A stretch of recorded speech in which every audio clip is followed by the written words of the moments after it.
Welcome everyone to our roundtable discussion. Today, we delve deep into the profound topic, the meaning of life. With us, we have a diverse group of thinkers who bring their unique perspectives. I look forward to exploring the philosophical angles of our discussion, especially contrasting ancient viewpoints with our modern existential dilemmas. And I'm excited to bring in the scientific aspect, particularly how astrophysics might lend us a new understanding of our place in the universe. Social anthropology provides a lens to see how diverse cultures approach life's meaning. I believe it will enrich our conversation significantly. Literature and poetry have wrestled with the meaning of life for centuries. There's a depth of insight to be found in art that I hope to share with you all. As a skeptic and a psychologist, I'm interested in the tangible, the here and now, how our understanding of happiness and well-being shapes our lives. Excellent. Our aim isn't to find a definitive answer, but to explore the richness of the question itself. Let's maintain an atmosphere of respect, even in disagreement. Shall we begin? Certainly, Hal.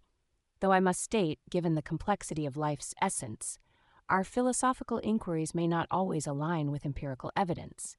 That's where you're mistaken, Amelia. Empirical evidence can guide our understanding of existential questions, perhaps even more than philosophical speculation. Jazz, empirical evidence has its place, but don't discount the human experience. Our emotions, our consciousness, are not always quantifiable or explainable by science alone. Indeed, Lenny. Different cultures perceive life's meaning in uniquely enriching ways, which isn't always captured through a scientific lens or philosophical reasoning. Both perspectives are vital. Art bridges that gap, translating the ineffable, the spiritual, and the scientific into something tangible, something felt. A spirited start. It's clear we all hold passionate views. Let's channel this energy as we move forward. Our differences are our strengths in this exploration. Just so long as we remember that philosophy has long been the bedrock of such discussions. We wouldn't want to stray too far from its guiding hand. While I respect philosophy, Amelia, I challenge the notion that it's the bedrock. Science challenges and often changes our philosophical stances. Both of you make fair points. However, let's not negate the practical, everyday experiences and psychological impacts on our quest for meaning. And let's not forget the varied cultural narratives that have been exploring these existential questions long before the terms science and philosophy were coined. Exactly, Mick. The stories we tell, the poems we write, they carry the essence of humanity's quest for meaning across all cultures and sciences. Well said, everyone.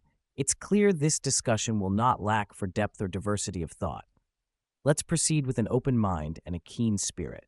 Our quest for understanding the meaning of life begins now.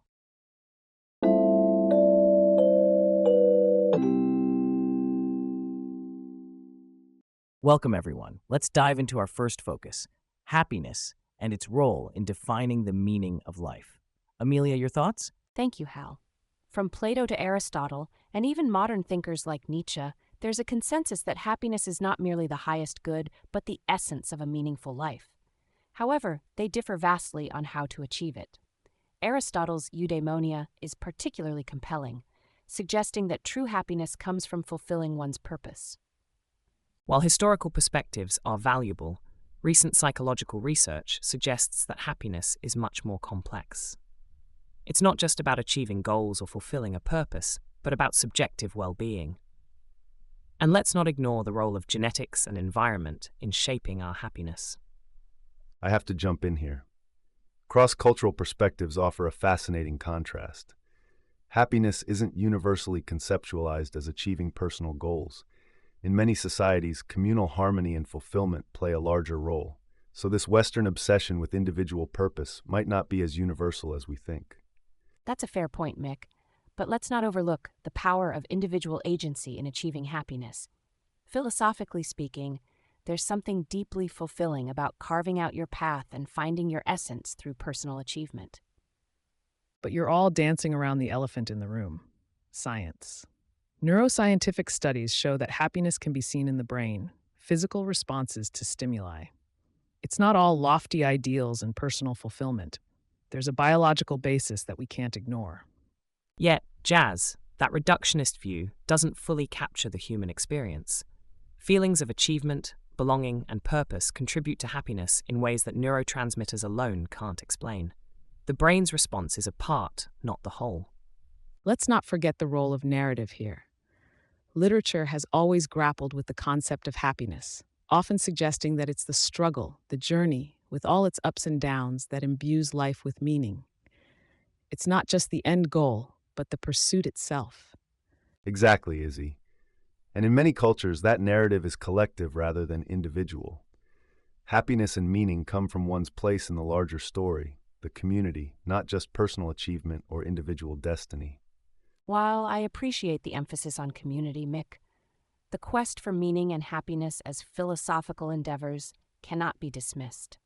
They compel us to confront and interpret the very essence of our existence. This has been an enlightening discussion with varied viewpoints. It's clear that happiness and its pursuit, whether through individual purpose, community, or scientific understanding, play pivotal roles in our search for life's meaning. Let's keep this passionate discourse going as we explore the next facets of life's purpose.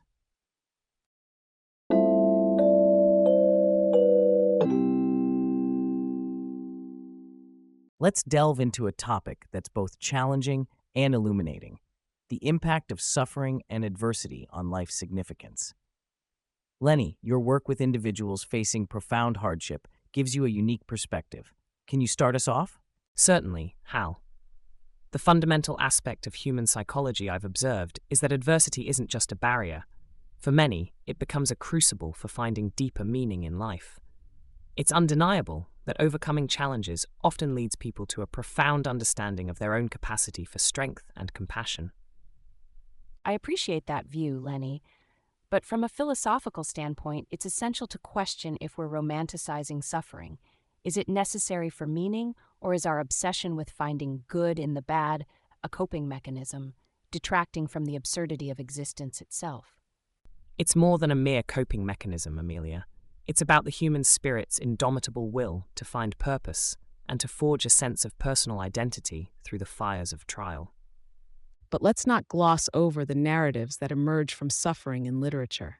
They transcend personal identity, reaching for universal truths. It's through storytelling that we often find communal healing and a shared understanding of our struggles, don't you think? I'd argue, extending from Izzy's point, that the collective narratives around adversity and overcoming it are culturally constructed. In some societies, these narratives are central to the community's identity, offering a different lens through which to view suffering's role in life. Interesting perspectives. Let's consider the theological angle. Many religious traditions see suffering as a test of faith or a means to purify the soul. This notion suggests there's a transcendental order to the challenges we face, giving them a purpose beyond the material world. From a scientific standpoint, though, do we not risk trivializing the pain of others by overlaying it with a veneer of predestined purpose? The universe, as we understand it, is indifferent. Humans find meaning because it's a survival mechanism, not because the cosmos has a narrative for us. But jazz is not the beauty of human consciousness found in our search for meaning amidst that indifference. It's precisely because the universe doesn't hand us a purpose on a silver platter that our constructions of meaning in the face of adversity are so profound. And yet, therein lies the absurd, Lenny. Our relentless quest for meaning in an indifferent universe could be seen as futile. It's not adversity that gives life meaning, but our rebellion against the lack of inherent purpose. Perhaps, Amelia, but on a societal level, overcoming adversity often leads to revolutionary changes and societal advancements. The struggle, collective or individual, lends itself to progress. Wouldn't you agree? That's a compelling point, Mick. Literature is rife with tales of societal upheaval, born from collective suffering, pinpointing a kind of universal strive toward betterment, tied intrinsically to the human condition. This is excellent. We're touching on profound distinctions here: the individual versus the collective, the material versus the transcendental. It's clear that suffering and adversity are multifaceted in their impact on life's significance.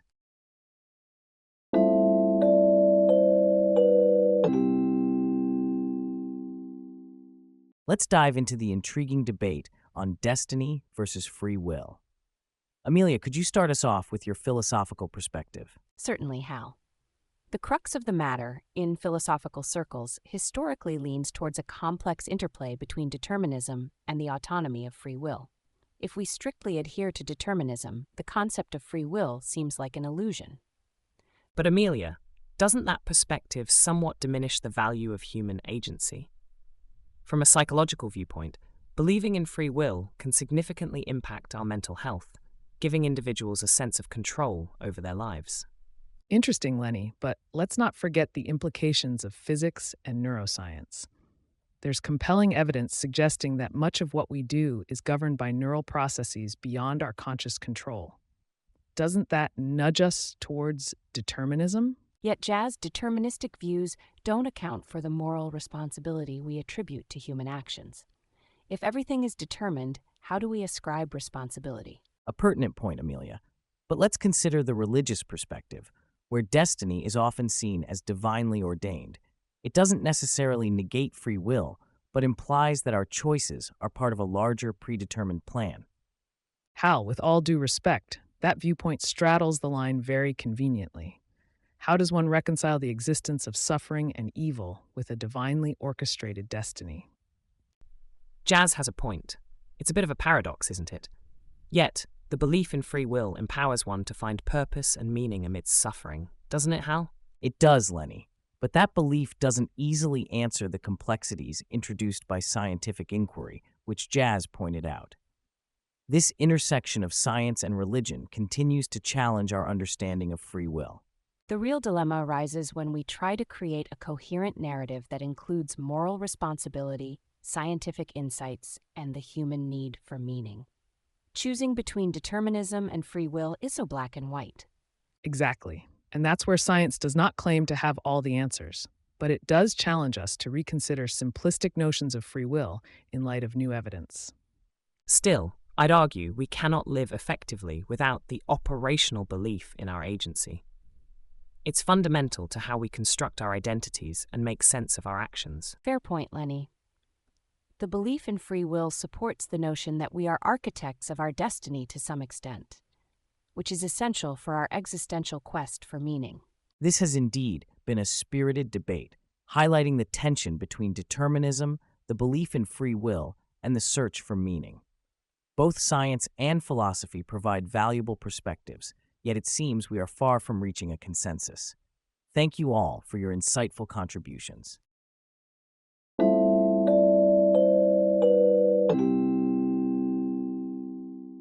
Let's pivot our discussion towards relationships and love.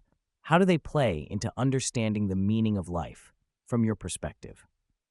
In poetry and novels, love is often the beacon that gives characters purpose, a reason to persevere. It's a universal theme that resonates deeply with humanity. But isn't that simplifying the complex structures of society and community? Love is important, but the role of societal structures cannot be overstated. Well, if we dive into the psychology behind relationships, particularly attachment theory, we see that interpersonal connections are foundational to our well-being and perception of life's meaning. And yet, isn't there a danger in overemphasizing personal relationships? The scientific pursuit often requires a detachment from personal relationships to seek universal truths. Jazz, that's an interesting point. However, can one truly separate the pursuit of knowledge from the human condition? Philosophically, our relationships shape our reality, and in turn what we deem to be the meaning of life. I must disagree, Amelia. Your argument seems too idealistic. Not all societies or cultures value individual relationships in the same way the Western perspective often does. Mick, I see where you're coming from, but literature across cultures emphasizes love and relationships, not just in the West. Isn't that indicative of a universal value? Mick does have a point about cultural differences. Yet the psychological impact of relationships transcends cultures. People thrive in communities. Isolation often leads to detrimental psychological effects. But consider this. Isn't there a paradox in elevating the importance of relationships when scientific advancements increasingly suggest that our decisions and relationships are influenced by neural mechanisms? Of course, Jazz, but that mechanistic view doesn't negate the existential importance of love and relationships. They are the means through which many find their purpose. So we're touching upon the duality of love's nature, its universality and its subjectivity, its existential significance and its biological underpinnings. Precisely how. And in the realm of art and literature, love is the life force that drives narratives and reflects our collective yearnings. Still, we mustn't romanticize love to the extent that we ignore the functional role of societal structures. It's about balance. Indeed, Mick. And psychologically speaking, that balance between personal fulfillment through love and societal engagement is key to understanding life's meaning. I suppose the challenge lies in reconciling these perspectives: the scientific, the psychological, the societal, and the existential. It's that very reconciliation jazz that shapes our unique interpretations of the meaning of life. Wouldn't you agree? This conversation underscores the complexity of defining life's meaning through love and relationships. Each viewpoint sheds light on different facets of human experience, illustrating the depth and diversity of our conceptions of love's role in life's purpose.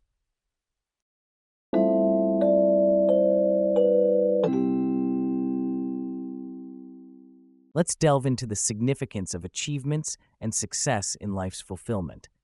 Jazz, your take from a scientific perspective? Well, in science, achievements like space exploration or decoding the human genome are milestones that drive humanity forward. It's the pursuit of the unknown that gives life meaning for many in my field. But that's a very Western-centric view, isn't it? In many cultures, success isn't about individual achievement, but about community well-being and harmony. The Western obsession with milestones overlooks the collective journey. That's a valid point, Mick. However, ambition and the pursuit of success can also be seen philosophically as a way of imposing our will on the world, of crafting our destiny. Isn't there something universally human about that? Except, imposing our will often leads to pressure, stress, and ultimately dissatisfaction. The psychological impact of relentless ambition can be profoundly negative. We're chasing an ideal that's often not our own. But Lenny, isn't overcoming those challenges the very essence of what makes achievement fulfilling? The struggle gives the success its flavor. Jazz, the issue is when that flavor comes at the expense of emotional well-being and communal values. Then it's a recipe for societal disconnection, not fulfillment. But don't forget, Mick, every culture has its form of striving and achievement. They simply value different milestones. It's about the narratives we weave about success and fulfillment, isn't it? Interesting. Amelia invokes narratives. Izzy, in literature, achievement often comes through inner transformation, not just external accomplishment. How does that perspective fit here? Exactly, Hal. In novels and poetry, the most compelling stories often deal with the protagonist's internal growth and personal epiphanies. Achievement is about self-discovery and authenticity, which can challenge the conventional markers of success. And yet, our societies remain fixated on material success and titles. The psychological toll of this disconnect between societal expectations and personal fulfillment is immense. I'd argue the act of discovery, pushing boundaries, is itself a form of success. In science, even a failed experiment teaches us something. Isn't there value in that journey, irrespective of the societal markers? Surely jazz, but the recognition of failure as a step towards success is rare. More often it's seen as just failure, especially outside the scientific community. Perhaps then the crux of our discussion should focus on redefining success. Should we not advocate for a broader understanding that encompasses individual and community well-being, discovery, and personal growth? Indeed, Amelia brings us to a crucial point about redefinition. It seems that while we vehemently defend our views, we're in search of a balanced meaning of success and achievement that resonates on a personal and a societal level.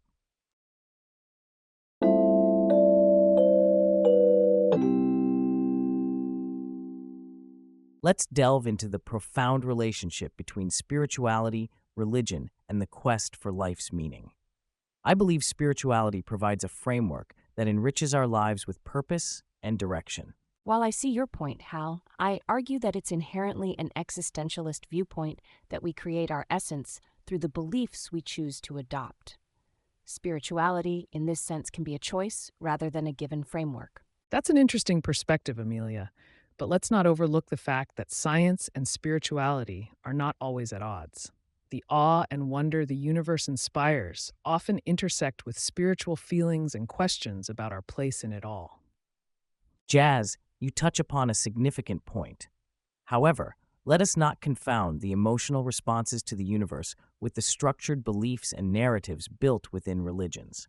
It's crucial to acknowledge the diversity in how different cultures connect with spirituality and religion.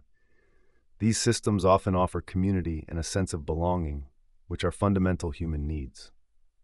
I appreciate the emphasis on community, Mick, but let's not romanticize the matter. The psychological comfort provided by belonging can sometimes lead to the exclusion of others, or even worse, justify harmful ideologies. Lenny, that critique is valid.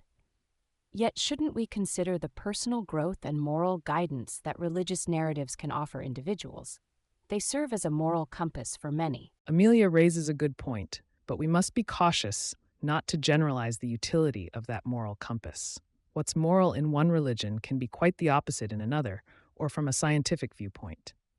Indeed, Jazz.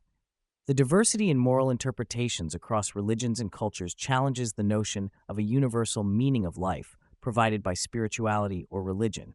But Hal, isn't the very act of wrestling with these moral questions what gives life its meaning? Whether through religion, spirituality, or science, the journey to understand our place in the world seems to be a common thread. Arguably, Mick. But we also need to address the potential psychological impacts when scientific understanding clashes with religious beliefs. The cognitive dissonance can be quite distressing for some. Lenny, it's precisely in the clash and convergence of different viewpoints that we might carve out individual meanings of life. The existential freedom to choose or to reject gives life its richness. This conversation vividly illustrates the complex tapestry of human belief and understanding. Whether through spirituality, religion, or secular inquiry, our pursuit of life's meaning remains an enduring quest. And as we push forward in our scientific understanding, perhaps we'll find more points of agreement with spiritual perspectives, further enriching our discussion on life's meaning. It's essential that we continue this dialogue, respecting our differences, but also seeking the common ground that unites us in the human experience. Well said, Mick. The variety of perspectives here today underscores the richness of humanity's quest for meaning. Let's carry forward this conversation with open minds and hearts.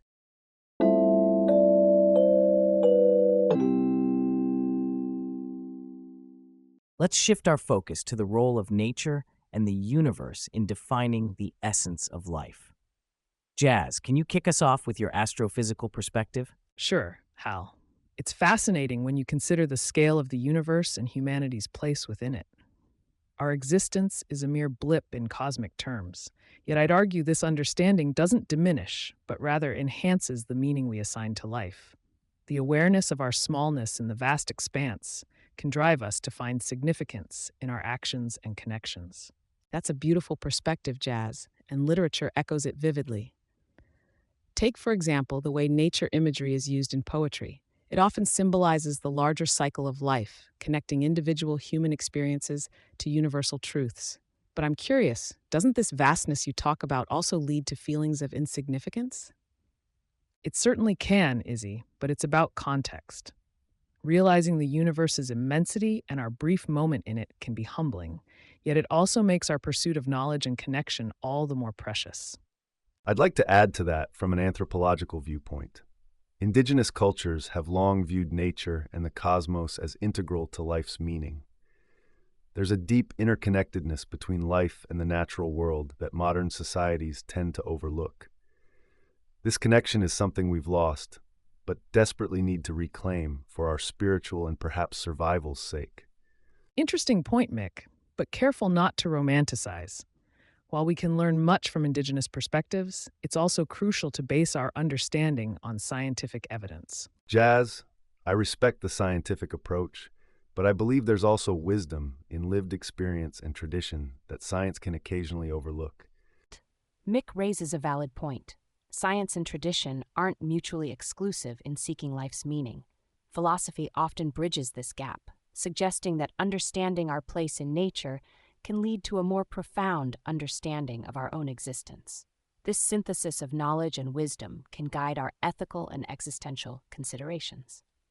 While I appreciate the depth of this discussion, I'm skeptical of attributing too much significance to our place in the universe. Our individual and collective psychologies are shaped more by immediate social and environmental factors than by contemplating the cosmos. The latter might add layers to our understanding, but it's the former that truly define our daily lives, and thus our essence. Lenny, I can see your point, but dismissing the cosmic perspective outright undervalues the role of wonder and curiosity in human psychology. It's precisely our contemplation of the universe that has driven so many scientific advances and deep personal revelations about our place in the world. This has been a heated but valuable discussion. We've touched on the intertwining of humanity with the cosmos, the wisdom of indigenous cultures, the bridge between science and tradition, and the psychological impact of our natural environment. Each perspective enriches our understanding of life's essence. Let's carry this thoughtfulness into our next segment.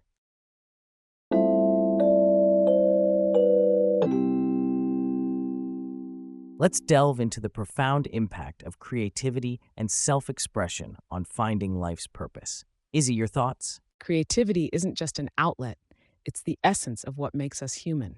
Through poetry, literature, art, we not only make sense of our existence, but also discover the myriad meanings of life. I appreciate that perspective, Izzy, but I think it's crucial to emphasize the role of scientific discovery too. Creativity in science, the pursuit of understanding the universe, arguably gives us the most concrete insights into our existence. True, jazz, but let's not forget the existentialist viewpoint. It's through personal choice and action, our individual acts of creation, that we forge our essence and define our meaning in life. It's interesting, but looking at different cultures, we see that the collective creativity, stories, traditions, rituals, these are also fundamental in shaping the communal understanding of life's purpose. So it seems there's a balance between individual and collective creativity in defining our essence.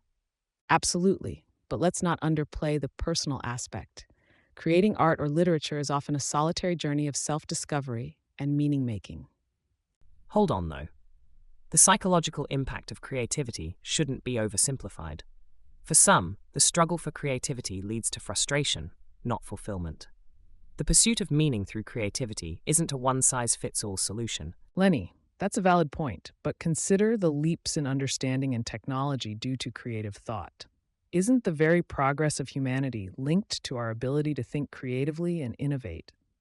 Progress, yes, but also understanding.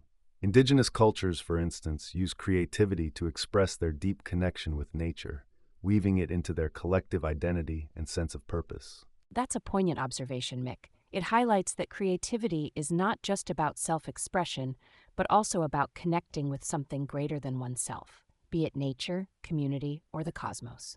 It seems our views on creativity and self-expression are as varied as creativity itself. Each perspective, from the existential to the scientific, plays a part in the mosaic of life's meaning. A mosaic indeed. But let's not lose sight of the individual pieces, the personal stories and creations that contribute to the whole. While agreeing with Izzy, it's imperative we keep pushing the boundaries of creativity in all fields to explore and expand our understanding of life. Clearly, the journey of creativity and self-expression is a cornerstone in the quest for life's meaning. Despite our different stances, it's evident that creativity feeds both the individual soul and our collective understanding.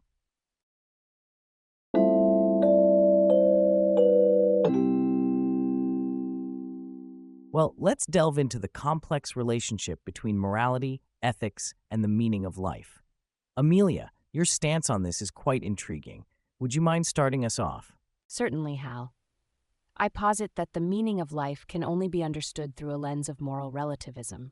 Our ethical standards are shaped by our culture, experiences, and history, suggesting that there is no absolute moral truth, but a variety of truths that guide us in seeking life's meaning.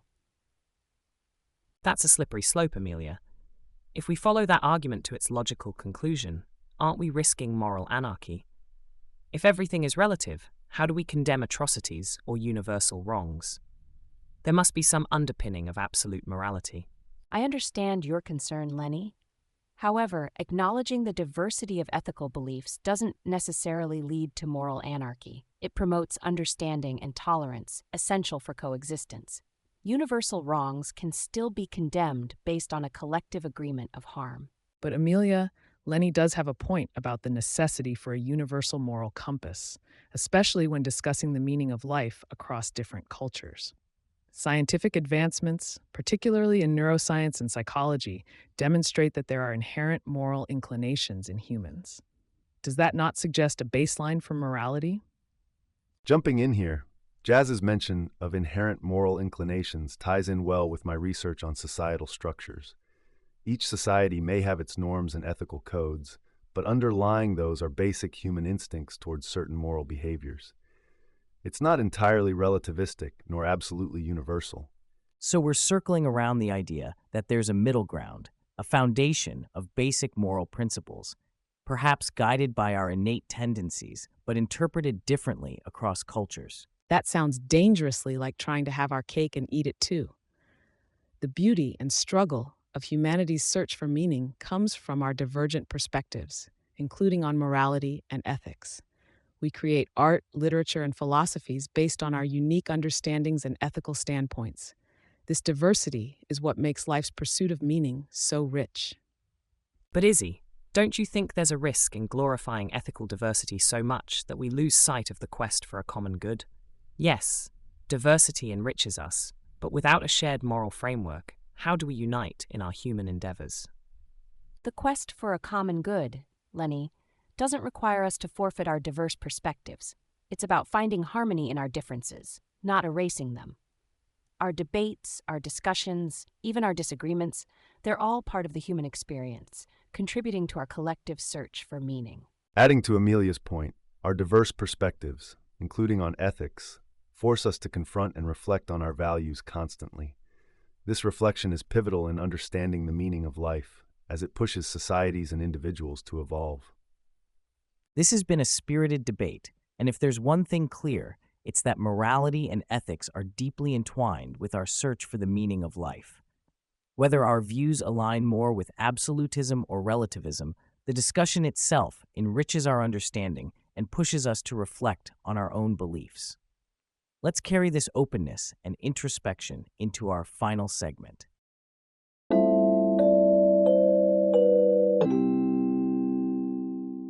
Let's dive into the future of humanity. How do technological and societal advancements shape our meaning of life?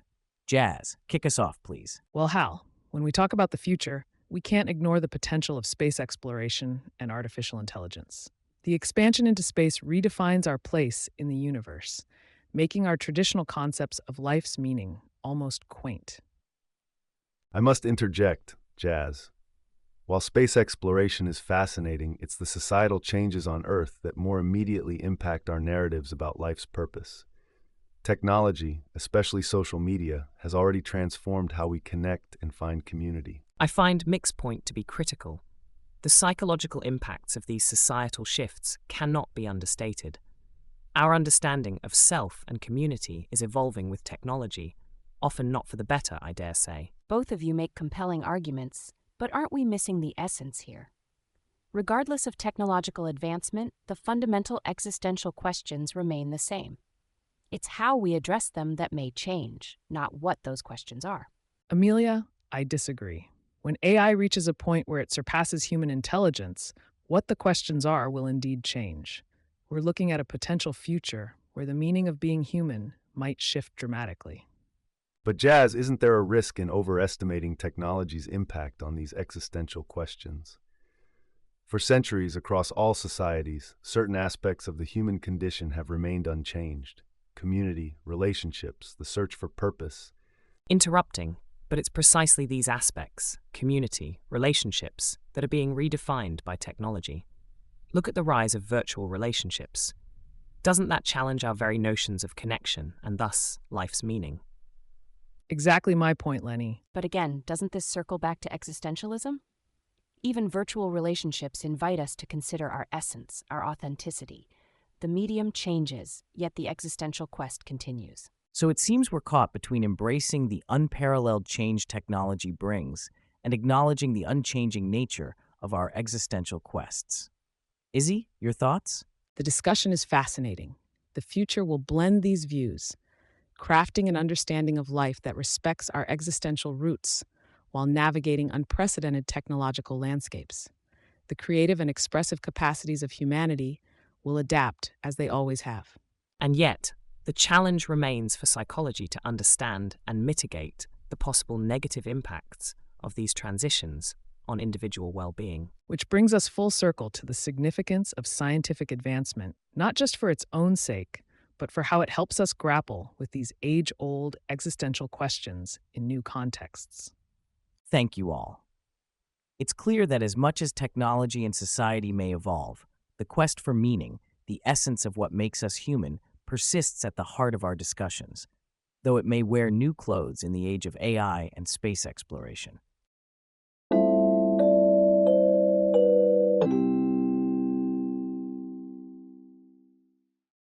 As we draw our discussion to a close, I'd like each of you to share a concise statement on what you believe gives life meaning in light of the perspectives we've explored today.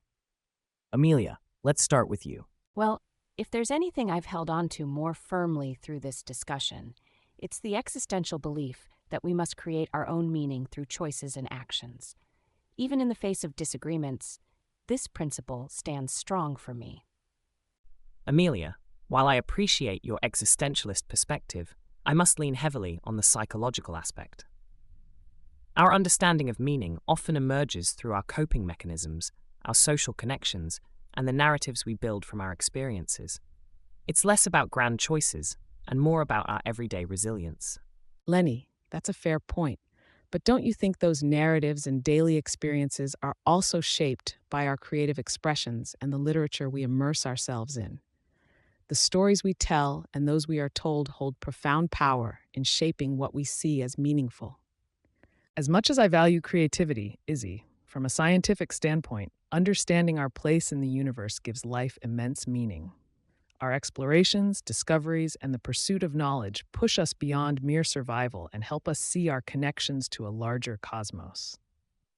But Jazz, our understanding of the universe must also include how we connect with our immediate world, the societies we build, the cultures we nourish. Our meaning often comes from these relationships and the roles we play within our communities. It's not only about looking outwards, but also inwards. And I'd venture to add that spirituality and religion often provide a framework for many to find meaning, integrating many elements we've discussed: relationship, culture, personal action, and understanding of the cosmos. It's about the interconnectedness of our individual journeys with something greater than ourselves. How, while spirituality does offer a structure, mustn't we also scrutinize these frameworks critically? Adopting a questioning attitude is what pushes humanity forward, is it not? Certainly, Amelia, questioning is essential, but let's not underestimate the psychological comfort and community belonging these frameworks can offer. It's a delicate balance. And in that balance lies the essence of creativity, doesn't it? Our creative expressions are themselves questions we pose to the world and to ourselves. I suppose our discussions have circled back to the fundamental nature of inquiry, whether through science, literature, philosophy, or even theology. It's the questions we ask that drive us towards understanding life's meaning. Agreed, Jazz. It's through these varied lenses, each offering a unique perspective, that we piece together a more holistic view of life's purpose. Our disagreements and debates, much like today's, are crucial in this endless quest for meaning. Well said, everyone. Though our views may differ, it's this very diversity of thought that enriches our search for meaning. Thank you all for a stimulating discussion. It's clear the journey to understanding life's meaning is ongoing, and conversations like ours today are vital steps on that path.